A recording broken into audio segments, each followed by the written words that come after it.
Welcome to The Explainer, where we break down the big topics shaping your world.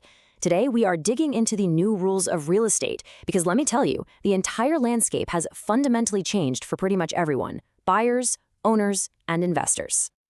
So let's just start with a number that might make you do a double take: $21,400. Now, what is that? Well, that's the average hidden cost of owning a single-family home in the US per year. And no, that's not your mortgage, that's all the other stuff. And that right there, that's the new reality. The whole game has shifted. It's not just about the sticker price anymore, not what it costs to buy the house. It's about what it costs to actually keep it year after year. So today, we're going to follow a homeowner's journey to really get a handle on the true financial picture of housing in 2026. All right, let's dive in. The first step for almost any homebuyer is financing. So the big question is, what does it actually cost you to borrow money right now? Well, rates have kind of settled into what the industry is calling a stabilized elevation. A 30-year fixed is sitting just over 6%. Now, while it's great that they've stabilized, they are still way higher than those crazy lows we saw during the pandemic. This has created a whole new and frankly more expensive normal for buyers. This chart really paints the picture of that new normal we're talking about. You can see we are way off that 23-year peak we hit back in 2023, which is a relief. But we are nowhere close to those historic lows of around 3%. This middle ground, this is the new reality that buyers have to work into their budgets. Okay, so you figured out financing. Next up, what kind of home do you actually buy? For decades, it was a pretty simple choice, right?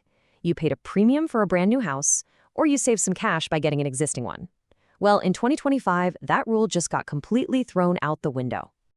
So check this out, because this is wild. The extra money you'd pay for a new home, which on average used to be over $60,000, it just vanished.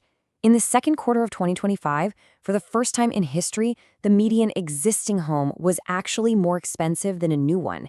Now, the gap has narrowed since then, but the market's DNA has been permanently changed. So, what on earth caused this crazy flip? Well, it was kind of the perfect storm. On one side, you had builders getting really smart. They started making smaller, more affordable homes to attract buyers who were spooked by the high interest rates. And on the other side, a massive shortage of existing homes for sale because current owners are locked into these super low rates and they just don't want to move. That kept resale prices incredibly high. So you navigated the financing, you picked your house, you signed on the dotted line, you've got the keys, awesome. Now comes the real world, the financial reality of living there, which, like we said, is about so much more than just that mortgage payment. Remember that $21,400 number we started with? This is where it all goes. Home maintenance is the biggest slice of the pie, and the most unpredictable, at nearly $9,000 a year. And that's followed by utilities, property taxes, and home insurance, all of which have been creeping up and up. Let's just zoom in on home insurance for a second, because it's become a huge headache for a lot of people. Take a state like North Carolina. Premiums there are set to jump about 15% by mid-2026. The reason is something experts are calling reinsurance shock, which basically means the insurance for the insurance companies is getting crazy expensive. Global insurers are jacking up prices to cover everything from climate disasters to inflation and construction costs. And guess who that cost gets passed down to? Yep, you. Okay, and this brings us to a massive, often totally overlooked challenge, especially if you own an older home: the absolutely staggering cost of just bringing the essential systems up to modern standards. Think about this question for a minute. Could the wiring in your house actually make it impossible to get insurance? Well, if your home was built before 1940, there's a very real chance the answer is yes. A lot of insurers today will just flat out refuse to cover homes with outdated stuff like knob and tube wiring. That forces homeowners into a really, really expensive corner. So yeah, fixing this isn't just a nice to have, it's a must do. And it is painful. For a pretty typical 2,000 square foot home, you could be looking at a $34,000 bill just to make your property insurable. I mean, that is a massive hidden cost that can absolutely blindside a buyer.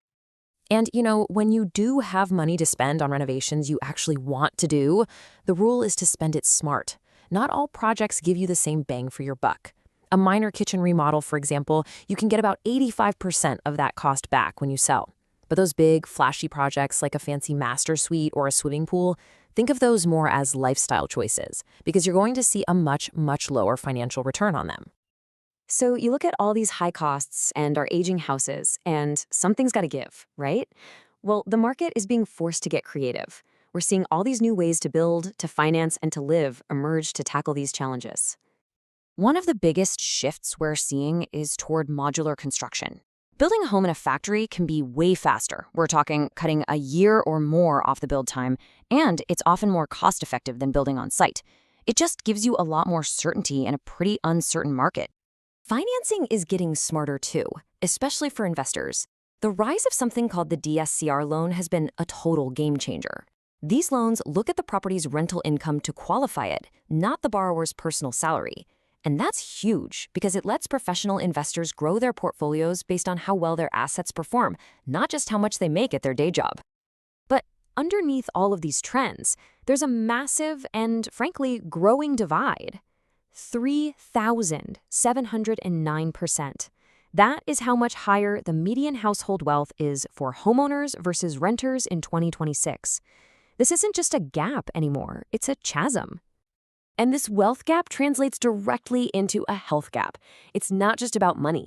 Research shows that renters are way more likely to live in places with serious problems like mold and pests, things that are directly linked with chronic health issues. The quality of your home has a profound, direct impact on the quality of your life. So where does all this leave us? We're in a world of high costs and aging houses, but it's also a world of incredible innovation. The best path forward? It isn't a simple one-size-fits-all answer anymore. That fundamental question of what a home really means and the best way to get there is more complex and more important than it's ever been.